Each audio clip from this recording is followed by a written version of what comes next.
Salut à tous, la team OL, le même show pour OL Fan TV. Très heureux de vous retrouver une nouvelle fois pour une vidéo OL Daily Mercato. Il n'y en a pas eu depuis un petit moment.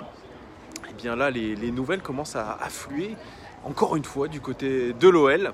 Et on commence avec une nouvelle toute fraîche. Bruno Genesio, notre ancien coach, serait tout proche de devenir le nouvel entraîneur de Newcastle, un club mythique d'Angleterre. Bon, ils ont fini très loin, ils ont fini 13e de Première Ligue, Newcastle, avec à leur tête Rafa Benitez. Rafa Benitez, rappelez-vous, il a failli être nommé à l'Olympique Lyonnais, en tout cas ça faisait partie des pistes très crédibles pour être notre nouvel entraîneur. Il a été annoncé aussi du côté de Marseille. Rafa Benitez, non satisfait du recrutement, non satisfait de ce que les dirigeants de Newcastle pouvaient lui accorder, eh bien, il a décidé de partir du côté de la Chine pour essayer de remplir le compte en banque.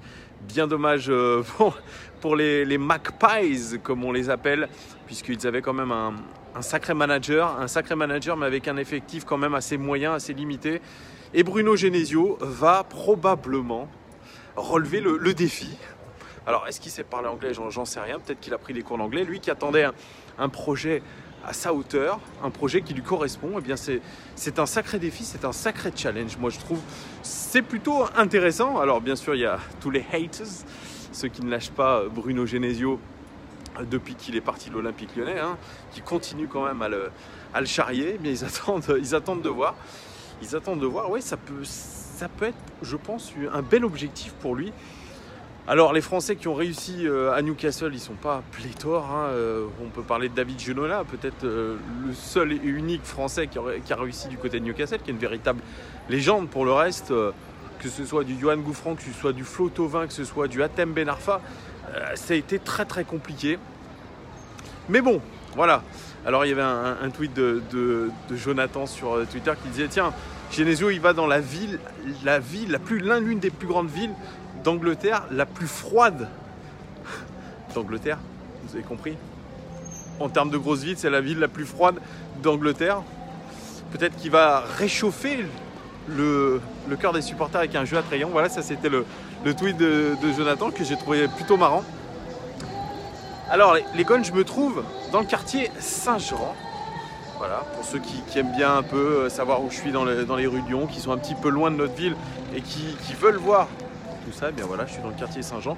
Je vais me mettre devant la cathédrale Saint-Jean, comme ça fera un beau cadre. En tout cas, voilà, Bruno Genesio est en passe de trouver un club. Franchement, je me suis dit, passer la mi-juillet, ça va être très compliqué pour lui de trouver un club. Eh bien, il l'a trouvé. Apparemment, contrat de 4 ans quand même, un beau contrat pour Bruno Genesio. Il faudra voir après son potentiel de recrutement. Alors déjà, on commence à vouloir proposer à Bruno Genesio un package avec Marcelo, Cornet et Touzard, surtout Marcelo. Marcelo que les supporters vraiment ont pris en grippe sur les réseaux sociaux, surtout depuis sa prestation soi-disant ratée contre le Servette de Genève.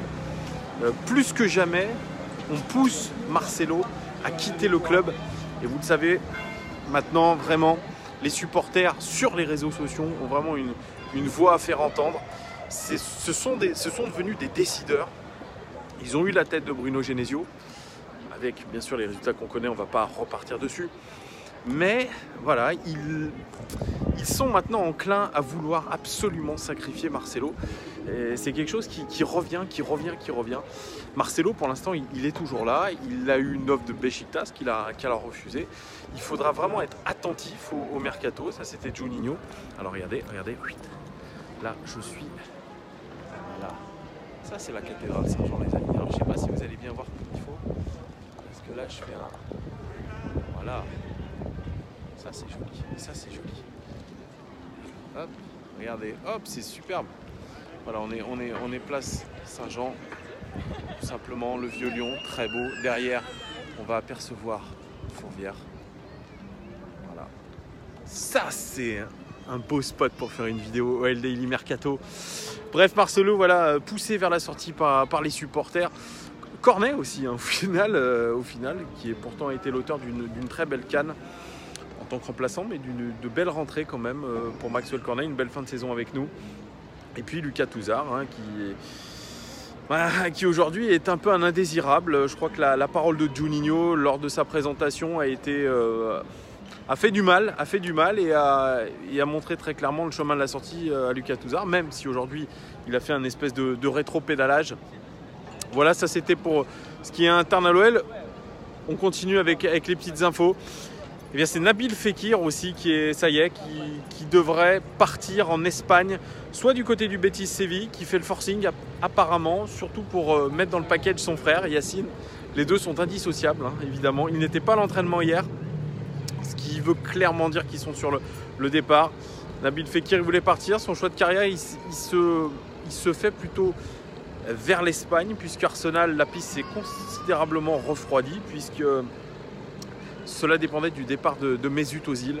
Mesut Ozil, pour l'instant, il n'est toujours pas parti, donc Nabil Fekir n'ira probablement pas Arsenal. Ça se devrait jouer entre le Betis Séville et le FC Valence pour une somme comprise entre 25 et 35. On va faire une grosse échelle, hein, 25 et 35 millions d'euros, avec un salaire plus ou moins la même chose que ce qu'il avait à Lyon. Alors le Betis Séville, bien évidemment, il n'y aura pas de Coupe d'Europe, ni de Ligue des Champions, ni d'Europa League. S'il va au FC Valence, par contre, il y aura la Ligue des Champions. Donc c'est un choix à faire, c'est un choix. C'est lui qui va décider, mais en tout cas, beaucoup s'étonnent et je m'étonne de ce choix de carrière quand même, de partir de Lyon pour partir au final. Parce que je pense vraiment qu'il se sent mal maintenant, qu'il a une impression d'échec, je pense, avec l'OL. Il a surtout ce transfert à Liverpool qui ne s'est pas passé et qui lui a mis un petit coup derrière la tête. Beaucoup de problèmes physiques pour Nabil Fekir. Et puis peut-être le mental qui est en train de lâcher aussi à Lyon. Hein. Il a besoin de voir autre chose, vivre autre chose. Et peut-être que la philosophie de jeu du Betis Séville et ce que lui a proposé le club, eh bien ça lui correspond. En tout cas, on lui souhaite le meilleur à Nabil Fekir. Ça va être difficile de le remplacer parce qu'un profil comme ça aujourd'hui sur le marché des transferts, wow, je suis en train de tout casser.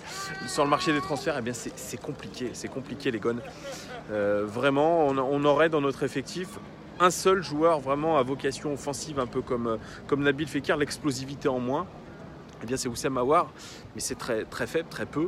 Donc il faudrait trouver autre chose, même si nous sommes fournis au milieu de terrain. Alors on parlait de Pape Cheikh Diop, mais Pape Cheikh Diop, il n'a pas du tout le même profil que Nabil Fekir. Et puis lui aussi est amené peut-être à partir, le Celta Vigo le suit.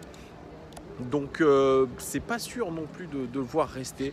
Pape Cheikh Diop, pour moi il ne m'a pas convaincu. Hein. Il n'est pas un joueur qui s'est imposé. Je pense qu'il a des qualités, mais je ne pense pas qu'il ait les capacités pour vraiment créer la différence au milieu de terrain à l'OL. Donc voilà, moi je ne compte pas vraiment sur lui, mais aujourd'hui il faut remplacer ce profil-là avec un profil un petit peu similaire. Ça va être l'occasion pour l'OL de se creuser les méninges. Hein.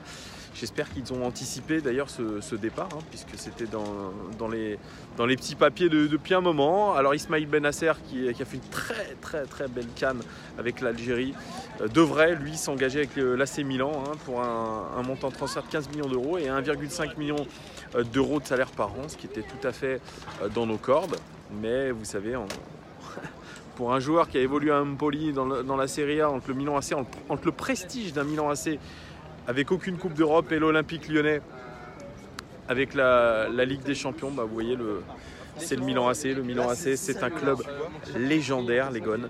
Un club légendaire qui attire plus que nous encore. Hein, vous voyez, c'est encore la différence d'identité forte finalement pour notre club. Et puis j'en viens finalement à la principale actualité de cette vidéo. Eh bien, c'est le Progrès qui le disait hier. L'OL réfléchirait à un retour de Clément Grenier à la place de Nabil Fekir. C'est absolument pas du tout le même profil et pour moi, nous sommes déjà assez garnis en relayeur avec des joueurs box-to-box comme Gianlucas, même comme Thiago Mendes, parce que finalement, Clément Grenier, c'est un milieu relayeur, c'est un regista aussi, c'est une sentinelle. Il est très polyvalent au milieu de terrain. Il a un petit peu reculé avec l'âge. Pourtant, il n'est pas très très âgé, Clément Grenier. Mais depuis l'Olympique Lyonnais, où il était un milieu très très offensif, voire créateur, il est passé un milieu relayeur. Alors il a fait une très très belle saison du côté de Rennes. Depuis qu'il a quitté l'OL, il est passé du côté de Guingamp, il est passé à Rennes où il a réalisé une très belle performance, notamment en demi-finale de Coupe de France face à nous, où il a vraiment donné le maximum.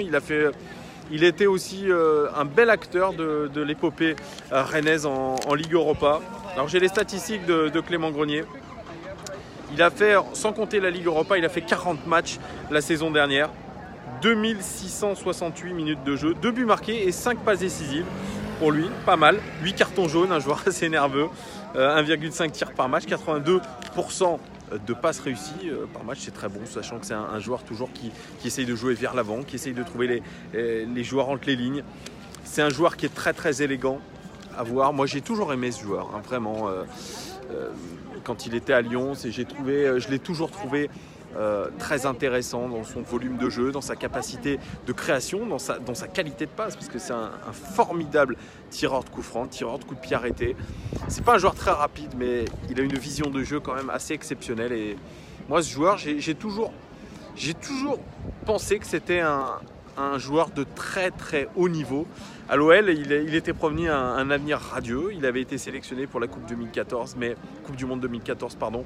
Mais vous savez, il avait à cette époque une vie un petit peu dissolue, une boîte de nuit et puis une hygiène de vie pas terrible qui a fait qu'il a eu beaucoup de blessures. Il revient de très loin, Clément Grenier. Puis ensuite, il a été placardisé à Lyon par Bruno Genesio. Hein. Il y a eu quelque chose en interne qui a fait que Bruno Genesio n'a pas compté sur lui. Il n'avait pas le soutien de Jean-Michel Aulas. Il avait un très gros salaire, il est vrai, à l'époque. Et il n'était pas prêt à partir pour Peanuts. Hein. Donc c'est ce qui a un peu énervé, je pense, aussi le board lyonnais, c'est cette envie aussi de se faire prolonger avec un gros salaire. Il en est revenu, Clément Grenier, puisqu'il a décidé de partir là où on lui donnerait du temps de jeu. Pardon, j'ai toujours ce même problème, mais c'est la caméra qui se met en veille. Il faut que je trouve le souci. Bref, c'est pas le sujet. Clément Grenier, comme je vous disais, voilà, il a été obligé de s'asseoir sur son gros contrat à Lyon et de partir à Guingamp, essayer de refaire ses armes, reprendre de la confiance. Et ensuite, il a signé à Rennes, où il a fait, comme je vous l'ai dit, une excellente saison. Il se posait des questions sur son avenir en fin de saison dernière. Un comeback à Lyon, moi je n'y crois que très peu, puisqu'on est déjà fourni à ce poste et que pour remplacer Nabil Fekir, ça ne peut pas être un profil à la Clément Grenier. Mais je le redis, j'apprécie vraiment ce joueur-là, qui a pour moi toutes les qualités encore aujourd'hui pour rebondir au très très haut niveau, même dans un club un peu meilleur que Rennes. Donc il faudra voir ce qui va être fait.